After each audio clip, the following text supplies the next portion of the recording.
மறவாத நினைவாக இன்றைய இறை மன்னா. அன்பிற்குரியவர்களே, ஆண்டவர் இயேசு கிறிஸ்துவின் இறை ஆசிரும் பணிவுடன் கூடிய அன்பான வணக்கங்களும். லூக்கா நற்செய்தி 6வது அதிகாரம் 27 38 வரை உள்ள இறை வார்த்தைகள் இன்றைய நற்செய்தி வாசகமாக நமக்கு கொடுக்கப்பட்டுள்ளது. இன்றைய நற்செய்தி வாசகத்தின் மைய கருத்தாக இத்தகைய சவால்களை ஏற்று வாழ வேண்டும் என்பதே. எத்தகைய சவால்கள்? வாருங்கள் பார்ப்போம். இயேசுவை பின்பற்றுகின்ற ஒவ்வொருவருக்கும் சவால்கள் நிறைந்ததாக அமைவது இன்றைய நற்செய்தி வாசகம். காரணம், வாழ்வில் வாழ்வதற்கு மிகவும் தைரியம் வேண்டும். அதன்படி வாழ்தல் என்பது மிகவும் கடினம். நற்செய்தியின் தொடக்கத்தில் இயேசு, நான் சொல்வதை கேட்டுக்கொண்டிருக்கும் உங்களுக்கு கூறுகிறேன் என்கிறார். கேட்பதும் கேட்காமல் இருப்பதும் நமது விருப்பம். ஆனால் இயேசு அவருக்கு செவி கொடுப்பவர்களிடத்தில் பேசுவதாக குறிப்பிட்டு கூறுகிறார். ஏனென்றால் கேட்காதவர்களுக்கு அது ஒரு பொருட்டல்ல. இயேசுவின் வார்த்தைக்கு செவி கொடுப்பவர்கள் என்பதன் அர்த்தம் என்னவென்றால் இயேசுவுக்கு முக்கியத்துவம் கொடுப்பது என்பதாகும். நமது முன்சார்பு சிந்தனைகள் மற்றும் கவன சிதறல்கள் இல்லாது அவரது வார்த்தைக்கு முதலிடம் கொடுத்து அவரையே முதன்மைப்படுத்துவது என்பதாகும். வேணும்னா நான் சொல்றதை யோசிச்சு பாருங்க. ஒரு நாளைக்கு எவ்வளோ நேரம் நீங்கள் திருவிவிலியம் எடுத்து வாசிக்கிறீங்க? குடும்ப ஜெபமாவது சொல்கிறீங்களா? இல்லையில் ஆலயத்திற்கு சென்று திருப்பலி காணவில்லை என்றாலும் சிறிது நேரமாவது இயேசுவோடு நேரம் செலவிடுறீங்களா? இவைகள் எல்லாமே இயேசுவோடு நாம் இருக்கிறோம், இயேசுவுக்கு நாம் முக்கியத்துவம் கொடுக்கிறோம் என்பது வெளிப்படுத்துகின்ற செயல். அன்பானவர்களே, இப்பொழுது சொன்னவற்றில் ஏதாவது ஒன்றாவது நமது வாழ்க்கையில் இடம்பெற வேண்டும். அப்போதுதான் இயேசு சொல்லுகின்ற வார்த்தைகளுக்கு நாம் அர்த்தம் கொடுப்பவர்களாக, அவருடைய வார்த்தைக்கு நாம் முக்கியத்துவம் கொடுப்பவர்களாக இருப்போம். அவர் சொல்வது அன்பு கூறுங்கள், நன்மை செய்யுங்கள், ஆசி கூறுங்கள், இறைவனிடம் மன்றாடுங்கள் என்கிறார். இதெல்லாம் கேட்கறதுக்கு நன்றாகத்தான் இருக்கிறது. அதுவும் கடினமும் சவால்களும் நிறைந்ததாக இருக்கிறது.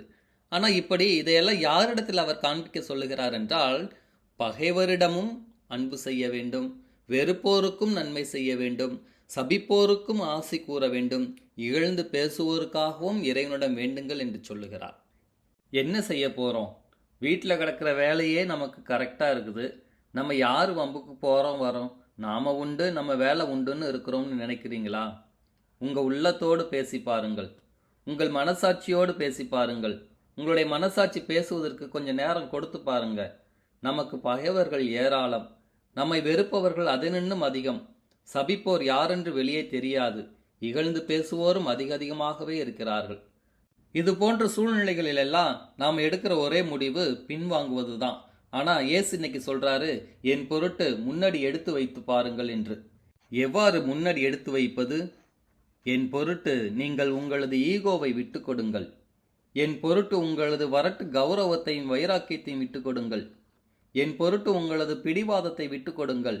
ஏனென்றால் நான் இவற்றையெல்லாம் கேட்பது என் பிள்ளைகளிடத்தில். ஆகவேதான் நான் சொல்வதை கேட்டுக்கொண்டிருக்கும் உங்களிடத்தில் கூறுகிறேன் என்றேன் என்கிறார்.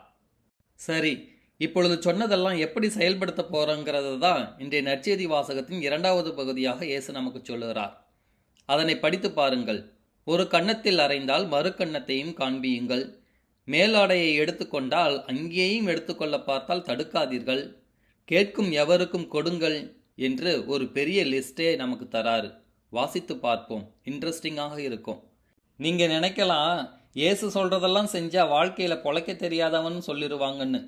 இவ்வுலகம் நமக்கு கைமாறு கொடுக்க போவதில்லை. வாழ்ந்தாலும் பேசுவார்கள், வீழ்ந்தாலும் பேசுவார்கள். ஆனால் இயேசு இன்றைய நற்செய்தி வாசகத்தின் இறுதியில் சொல்வது, உங்கள் கைமாறு மிகுதியாகும், நீங்கள் உன்னத கடவுளின் மக்களாக இருப்பீர்கள். ஏனென்றால் அவர் நன்றி கெட்டோருக்கும் பொல்லாதவர்களுக்கும் நன்மை செய்கிறார். ஆம், நாம் கடவுளாக மாற முடியாது. ஆனால் அவருடைய பிள்ளைகள் என்பதில் நாம் உறுதி கொள்ள வேண்டும். அவருடைய பிள்ளைகள் என்றோம் என்றால் அதனை கடைபிடிக்க முயற்சிக்கலாமே. அனைத்தையும் ஒரே நாளில் அல்ல, ஒரு வாரம், ஒரு மாதம், ஒரு வருடம் என கொஞ்சம் கொஞ்சமாக நமது வாழ்வில் செயல்படுத்தி அதனால் ஏற்கும் தியாகங்களையும் துன்பங்களையும் கடவுளுக்கு காணிக்கையாக்குவோமே. அப்போது நமது வாழ்வு மாறும், மன நிம்மதி கிடைக்கும். நமது ஆன்மீக வாழ்வுக்கு நாம் தான் பொறுப்பு. இயேசு நமக்கு இன்விடேஷன் கொடுத்துட்டாரு. அதை ஏற்றுக்கொள்வதும் ஏற்றுக்கொள்ளாததும் நமது கையில் தான் இருக்கிறது. ஆனால் அவர் தெளிவாக கேட்டுக்கொண்டிருக்கும் உங்களிடத்தில் என்று சொல்லிவிட்டார். அவர் நம்மீது வைத்திருக்கிற நம்பிக்கைக்கும் அன்பிற்கும் நமது செயல்பாடுகளின் மூலம் பதில் கூறுவோமே. குடும்பத்திலிருந்து ஆரம்பிப்போம். வீட்டில் பிரச்சனை, மனத்தாங்கல்கள் உண்டா?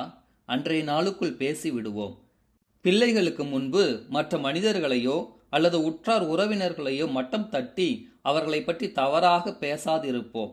பேசுகின்ற பேச்சில் அன்போடு பேசி பழகுவோம். சேர்ந்து உணவு உண்டு மகிழுவோம். ஒன்றாக பேசுவதற்கு ஒரு நேரம் ஒதுக்கி பார்ப்போம். இவைகள் எல்லாமே மற்ற மனிதர்களை ஏற்றுக்கொள்ள நாம் எடுக்கும் பயிற்சியே. இந்த மகிழ்வோடு இன்றைய நாளை துவங்குவோமா? இறைவன் நம் ஒவ்வொருவரையும் நிறைவாக ஆசீர்வதிப்பாராக. ஆமேன்.